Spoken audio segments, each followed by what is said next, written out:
Lakbay aral sa aming probinsya ni Maria Fe Hicana. Noong Mayo, nagpasya ang aming pamilya na magbakasyon sa probinsya ng aking tatay sa Ilocos.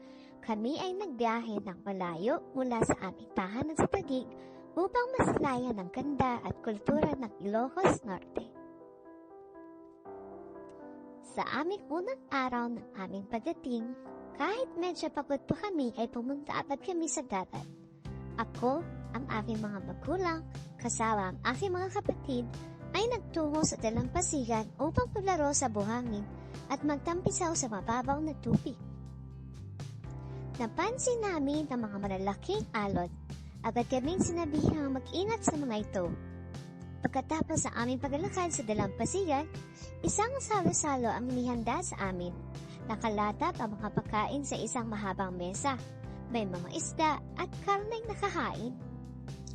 Hindi mawawala ang mga gulay na pampalakas ng katawan at prutas bilang panghimagas.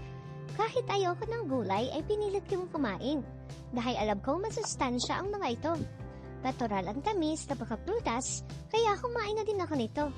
Hindi tulad ng mga panghimagas sa Maynila na kadalasan ay artificial ang pampatamis.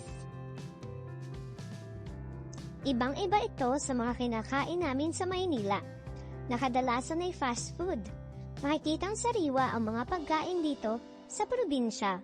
Nabusog ako sa masasarap na pagkain inihain sa amin. Kinabukasan, kami ay pumunta sa Vigan, Ilocos Sur, kung saan makikita ang mga gandang bahay na bato at makasaysayang kalsada. Napapalibutan kami ng makukulay na bulaklak at nakakatuwang mga kalesa. Napagtanto namin kung gaano kahalaga ang pagpapahalaga sa ating kasaysayan at kultura. Sa aming huling araw, pumunta kami sa Banging Wind Farm, kung saan makikita ang malalaking wind turbines na nagpo-produce ng kuryente. Napagtanto namin ang kahalagahan ng paggamit ng malinis na enerhiya upang mapanatili ang kalikasan. Hindi ko namalayan na nakaisang linggo na pala kami dito sa Ilocos. Nakauwi kami sa Taguig na puno ng bagong alaala at karanasan. Ang aming paglalakbay sa Ilocos ay nagturo sa amin na mahalin at alagaan ng ating probinsya. Nagkaroon ako mas malalim na pag-unawa sa kahalagahan ng kalikasan at kasaysayan ng aming rehiyon. Alam ko na ito ay magiging bahagi ng aking buhay. Lalo kong minahal ang bansang Pilipinas.